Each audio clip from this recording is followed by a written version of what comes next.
Assalamualaikum warahmatullahi wabarakatuh. I am IZZATI binti HAMIZI, and today I will review about case study of data microsystem sendirian berhad versus datacraft solution sendirian berhad.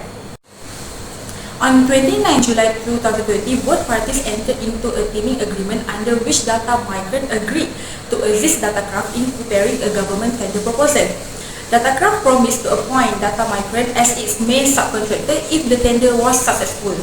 The project involved the development of an integrated digital system to allow multiple enforcement agencies to share and access cybercrime-related data. Datacraft successfully secured the government contract valued at approximately RM13.5 million. Following the award, Datacraft issued a purchase order appointing data migrant as a subcontractor for work valued at RM6.35 million. Data migrant carried out various tasks including system development, technical consultations, and attending meetings with NACSA and other government agencies. However, NACSA later indicates its intention to terminate the main contract. Datacraft failed to disclose the outcome of its settlement with NACSA and instructed data migrant to stop work. Despite receiving payment from NACSA, Datacraft paid data migrant only RM200,000. Consequently, data migrant initiated legal proceedings to recover the outstanding payment for work performed. So the issue discussed in this case is the first one, whether Datacraft breached the teaming agreement and the subcontract by failing to pay data migrant for work performed under the CIMS project. The second issue in this case is whether data migrant was entitled to compensation based on quantum merit under Section 71 of the Contracts Act 1950 for service rendered. Lastly, whether the method of calculating compensation based on main days was legally acceptable in the context of a technology and software development project. The decision of the High Court is the High Court held in the favor of the BINTI, which is data microsystem sendirian berhad.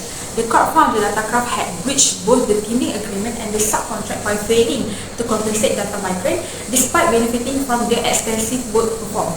The court accepted the calculation of 1,709 man days at a rate of RM1,500 per man day as reasonable and awarded data migrant RM2,363 million and 500 ringgit after deducting payments already made.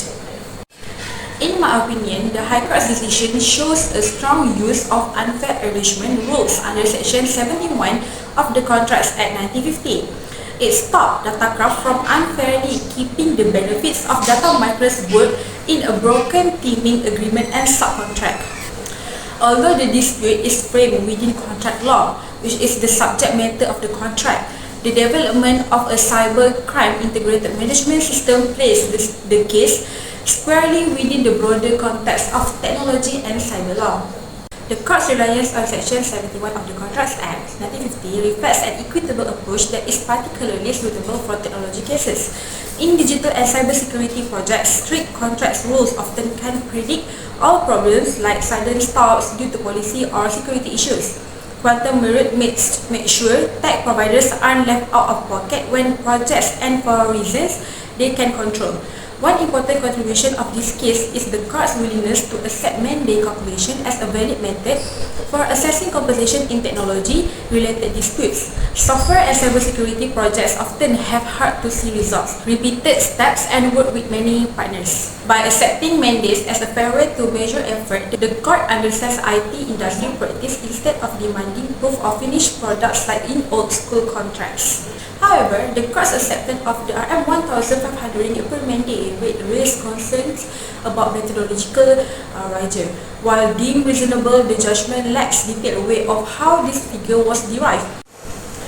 A more transparent breakdown, perhaps benchmarked against Malaysian ICT industry standards, would have fortified the award's defensibility and set a clearer precedent for future quantum merit claims.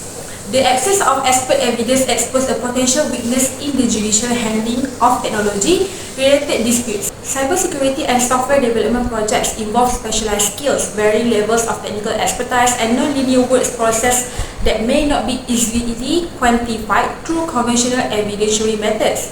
Without expert input, the courts risk oversimplifying the valuation of highly technical labor by treating all man days as equal regardless of the complexity or seniority involved. So that's all from me. Thank you so much.